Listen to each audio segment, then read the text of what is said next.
হৰ হৰ মহাদেৱ হৰ হৰ মহাদেৱ হৰ হৰ মহাদেৱ মোৰ ফ্ৰেণ্ডছ মই আজি উপস্থিত আছোঁ বাক্সা জিলাৰ জালহা কাৰণ অসম প্ৰাদেশিক যোগী সন্মিলনে 105 বৰ্ষীয় যি অধিৱেশন কেন্দ্ৰীয় দ্বিবাৰ্ষিক অধিৱেশন ইয়াতে অনুষ্ঠিত কৰিছে 3 দিনীয়াকৈ আৰু যদি প্ৰথম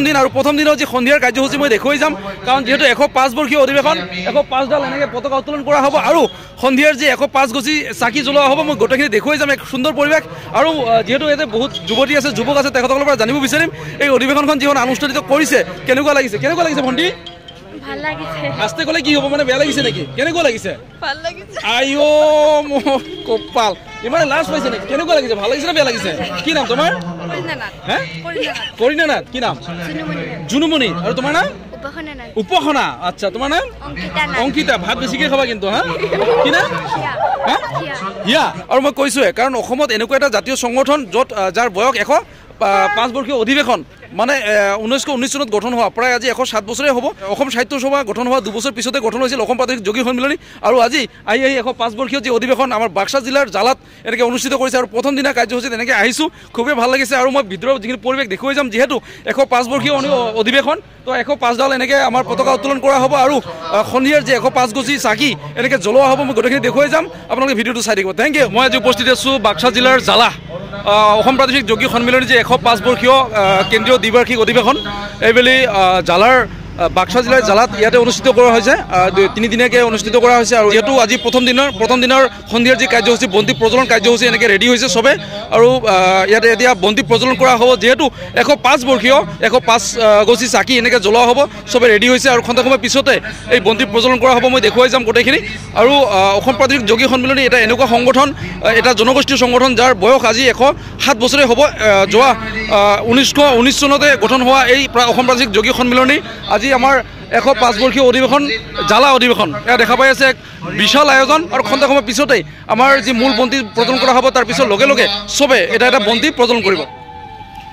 আৰু এনেকৈ অসম প্ৰাদেশিক যোগী সন্মিলনী যি 105 বৰ্ষীয় কেন্দ্ৰীয় যি দ্বিবাৰ্ষিক জালা অধিৱেশনত এনেকৈ যিহেতু 105 বৰ্ষীয় এইকাৰণে 105 গুচি চাকি এনেকৈ জ্বলোৱা হৈছে সন্ধিয়াৰ যি চাকি বন্তি জ্বলাই আছে এনেকৈ তোমাৰ নামটো কৈ দিয়া মাইনা হয় নেকি তো মই জালাত আহি লগ পালোঁ এই ভণ্টিখিনিক আৰু এখেতে কৈছে মোৰ ভিডিঅ'বিলাক চাই মানে বহুত ধন্যবাদ ভালকৈ পঢ়িবা হা থেংক ইউ হ'ব আৰু এইফালে দেখিছোঁ প্ৰশাসনিক কাৰ্যালয় তো আমাৰ দাদাহঁতো আহিছে দুইজনকে চিনাকি দাদা একদম দাদা নমস্কাৰ নমস্কাৰ দাদা ভালে আছা বাকী মই ভিডিঅ' লৈ আছোঁ দে বাকী ইফালে প্ৰতিনিধিৰ যি পঞ্জীয়ন নাম পঞ্জীয়ন চলি আছে আৰু হয়তো আই কাৰ্ড দিয়া হৈ আছে ইয়াতে এনেকৈ দেখুৱাইছোঁ বাইদেউ গোটেইখিনি সুচাৰুৰূপে চলি আছে ধুনীয়াকৈ ইয়াতে অতিথিখিনি অহাৰ পিছত বহাৰ ব্যৱস্থা ধুনীয়া ব্যৱস্থা আৰু এইফালে যিহেতু শ্বহীদ বেদীৰ বাকৰিখিনি মই দেখুৱাই যাম আৰু ইয়াতে এনেকৈ শ্বহীদ বেদীৰ বাকৰি ৰেডি একদম সম্পূৰ্ণৰূপে তৈয়াৰ হৈ উঠিছে ধুনীয়াকৈ বনাই দিছে প্ৰথমতে এনেকৈ বাঁহৰে এইখিনি বনাইছে বহুতে নেচাৰেল বহুতেই ভাল লাগিছে আৰু এয়া শ্বহীদ বেদী প্ৰায় 3টামান চিৰি দিয়া হৈছে আৰু এনেকৈ কাঠেদি বনাই পেলাই ওপৰত ধুনীয়াকৈ মাটি দিয়া হৈছে আৰু এইটো দেখিছে নহয় প্ৰায় 12 ইঞ্চিমান তক্তা দি এনেকৈ ধুনীয়াকৈ এটা আয়ত আকৃতি বনাই লৈছে আৰু ওপৰত মাটিখিনি দি এনেকৈ পতাকা যিহেতু উত্তোলন কৰা হ'ব আৰু ইয়াতে মূল গেটখন বনাইছে এনেকৈ প্ৰায় 50 ফুটমান দীঘল এইটো মানে বাকৰিটো এনেকৈ বনাইছে 50 ফুট বাই মিনিমাম হয়তো 15 ফুটমান হ'ব এনেকৈ ইয়াতে হোমযজ্ঞ কৰা হৈছিল মই বাহিৰৰ পৰা দেখুৱাইছোঁ খুব সুন্দৰ পৰিৱেশ যিহেতু 105 বৰ্ষীয় আমাৰ কেন্দ্ৰীয় জালা অধিৱেশন এক ধুনীয়া পৰিৱেশ বহুতেই ভাল লাগিছে দাদা ভালে আছে ভাল লাগিছে আপোনাৰ এই অধিৱেশনৰ যিমানখিনি হৈছে ভাল লাগিছে দেখিছে অসম প্ৰাদেশিক যোগী সন্মিলনী যে 105 বৰ্ষীয় অধিৱেশন স্থান তালুচিকুৰ সমন্বয় ক্ষেত্ৰ জালা আৰু যিহেতু খোৱা লোৱা ব্যৱস্থা এইফালে কৰিছে তো এতিয়া সন্ধিয়াৰ সময় মই খাব যাম ইফালে আৰু খানাত ধুনীয়া ব্যৱস্থা দালি চব্জি ভাত দেখা পাই আছে বৰ্তমান মই অকলে মানে কাৰণ যিহেতু সন্ধিয়া সময় প্ৰতিনিধি সভা হ'ব আৰু নাম পঞ্জীয়ন চলি আছে চবে বহুত ব্যস্ত আৰু মই যিহেতু বহুত দূৰৰ পৰা আহিলোঁ ভোক লাগিল এইকাৰণে দেখুৱাইছোঁ একদম মই অকলে খাই আছোঁ আৰু বিন্দাছ থেংক ইউ আৰু ইয়াতে যিসকল ৰাইজ আহিব বা প্ৰতিনিধি আহিব এনেকৈ খোৱাৰ ব্যৱস্থা কৰিছে প্ৰায় 4টাকৈ কেবিন বনোৱা হৈছে এনেকৈ যিহেতু সন্ধিয়াৰ সময় এতিয়া মানুহখিনি বিভিন্ন কামত ব্যস্ত হৈ আছে আৰু মই অকলে খাইছোঁ দেখা পাইছে একদম 4টাকৈ কেবিন ইমান ডাঙৰ বৃহৎ আকাৰৰ কেবিন বনাইছে মই দেখুৱাইছোঁ আৰু ৰন্ধা বঢ়া য'ত কৰিছে মই এইখিনি দেখাব বিচাৰিছোঁ এখেতসকলে কষ্ট কৰিছে আপোনালোকে খাৱা দি আছে মানে কষ্ট হ'লে উপায় নাই কৰিব লাগিব এইখিনি আপোনাৰ নামটো জনাব মোৰ মন্টুনাথ মন্টুনাথ থেংক ইউ লগ পালোঁ আপোনাৰ নাম প্ৰাঞ্জল বঢ়িয়া অঁ ঠিক আছে হ'ব দাদা আহিছোঁ দেই হ'ব আৰু ৰন্ধা বঢ়া য'ত কৰিছে মই এইখিনি দেখুৱাব বিচাৰিছোঁ আৰু ইয়াতে খোৱা দোৱা বনোৱা হৈ আছে মানে দেখুৱাইছোঁ বাপৰে বাপ কিমানটা চৌকা লাগিছে ককাইদেউ কিমান চৌকা লাগিছে ইয়াতে কিমানটা চৌকা আছে টোটেল 30টা 33 ৱাও বাপৰে বাপ দেখা পাই আছে 33টা চৌকাৰ ব্যৱস্থা কৰিছে এনেকৈ ৰান্ধি আছে ইয়াতে 33টা চৌকা লাগিছে বাকী ঠিকে চলি আছে চব আপোনালোকক মানিব লাগিব কাৰণ 33টা চৌকাত এনেকৈ ৰন্ধা বঢ়া কৰি আছে ঠিক আছে বহুত বহুত ধন্যবাদ আৰু মই খালোঁ বহুত ধুনীয়া হৈছে খানাটোও ভাল হৈছে হয় না ঠিক আছে হ'ব ঠিক আছে থেংক ইউ আৰু এয়া আছিল 105 বৰ্ষীয় আমাৰ জ্বালা অধিৱেশনৰ ৰান্ধনি ঘৰ একচুৱেলি দেখা পাইছে 33টা চৌকা লাগি আছে চবে লাগি আছে ইয়াতে বহুত বহুত ধন্যবাদ থেংক ইউ মই দেখুৱাইছোঁ বাবু কি নাম মীৰাংগ কি নাই কেনেকুৱা লাগিছে অধিৱেশনখন মোৰ নাম ধনজ DHANAJ ধনজ মোৰ বাৰে আহি যাব ঠিক আছে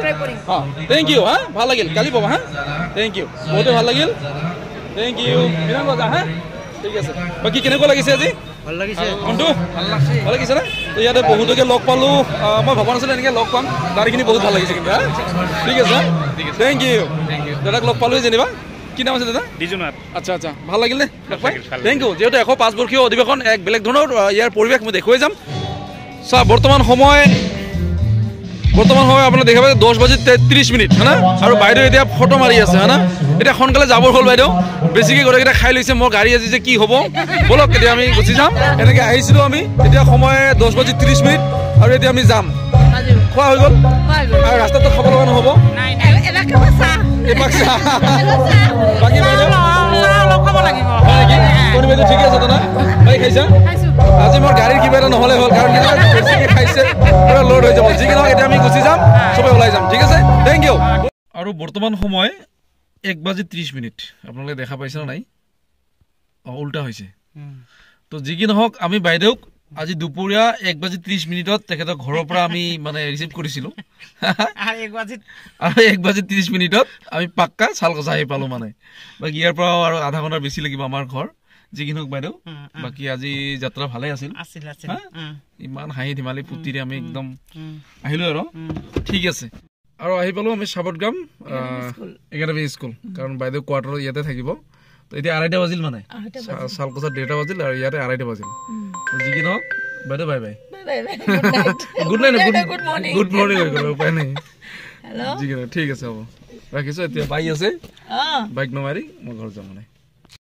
আৰু এতিয়া এনেকৈ মই ঘৰ আহি পাই গ'লোঁ আৰু সময় ইয়াত দেখা পাইছে বৰ্তমান 2:55 মানে 3টা বাজিলে 3 মিনিট চলো আছে পাক্কা 3টা বাজিল